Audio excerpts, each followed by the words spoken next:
Okay, in terms of training of government officials, we have done much more with China than with India. Because China, it's all because of one man. This guy is called Mr. Deng Xiaoping. Deng Xiaoping, when he first launched 改革开放, he was looking at some model to get some idea from. So he looked at Singapore and he told our PM at that time that Singapore's social order is good. You manage strictly. So we want to learn from you. You know, in China, if the top leaders say like that, they come and learn from us, all right. And therefore, they sent a lot of teams to come and observe. And this, of course, eventually lead to this mutual learning experience called the Suzhou Industrial Park. And at the same time, NTU also started what they call the Mayor Class. Mind you, the Mayor Class has a support of organization ministry in China, 组织部. There's nothing that can get moving in terms of training senior cadres without 组织部's approval.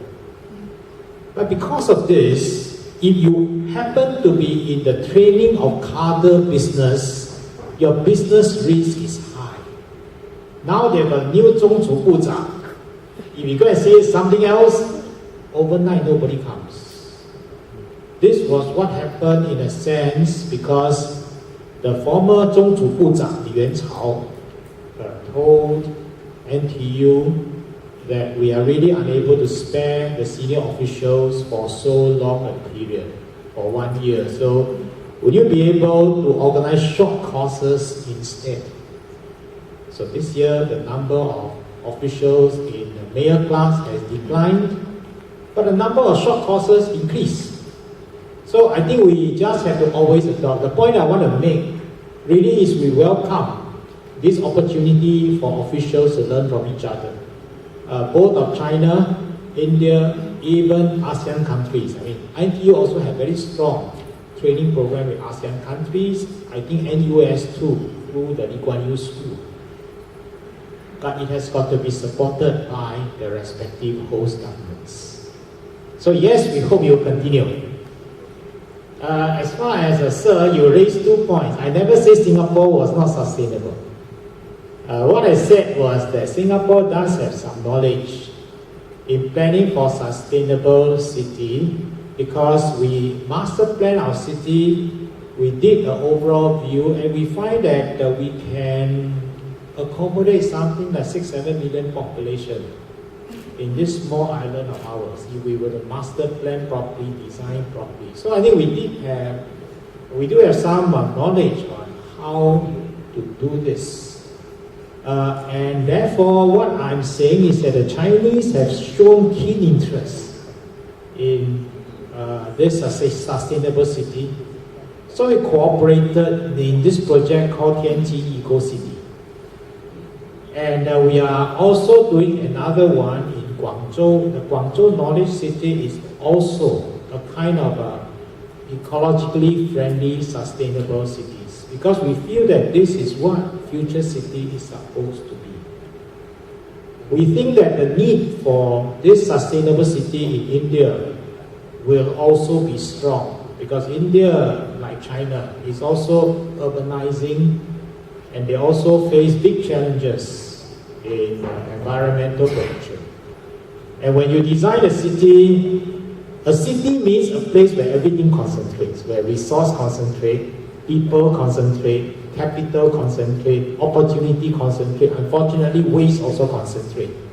So how to manage this in such a way that despite the concentration we can live well is a big challenge. And we think if we can find some model with the Chinese and some model with our Indian friends, this can be replicated in these two big countries, and eventually we may even can replicate it in Africa, in South America, because all these places are also rapidly urbanizing.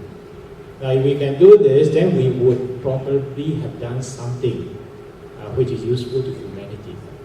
I admit this is a bit of a dream, okay? But this is something that I think humanity needs.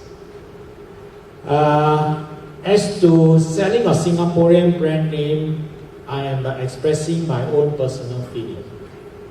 It is not easy to build up a brand name. A brand name stands for something. It's a statement of a certain characteristic. Usually it is something intangible. And you have to spend a lot of time in order to firstly explore this intangible stuff and then express it in certain tangible way. This, I have to say, is not something that we Singaporeans are very good at. We Singaporeans are are better at grabbing tangible things and say something tangible. To grab at something intangible and then make it tangible and then make people feel a certain intangible quality, honestly, is something that European Americans and dare I say Chinese Indians will be better at, because they got 5,000 years of civilization, 5,000 years of subtlety.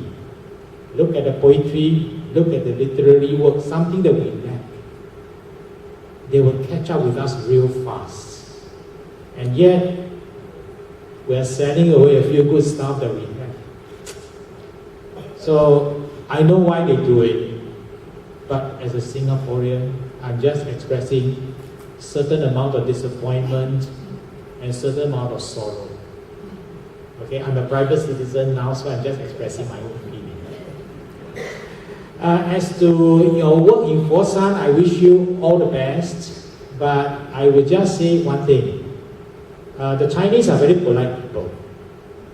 They will try to encourage you by saying, yes, we are going to learn a lot by working with you and so on and so forth. I may go everywhere. They have said this to me. I would suggest that be open-minded, discuss a little bit further. This is something intangible. See whether we can discuss to become something a little bit more tangible or not. And then at the end of it, find out where the resources are going to come from, who are going to benefit. If we can more or less answer all these, it may become a viable business. I'm not saying that we must aim for certain returns and that kind of a thing. Very often in China, and I believe in India also, in fact in entrepreneurship in general, you don't go in expecting certain return. You go in, do the right thing. If the market starts to clap, that's where you get your return. So there's always this kind of a risk element. But certainly I wish you all the best, because it is really something of exploring the strength of a community for global good. Thank you. And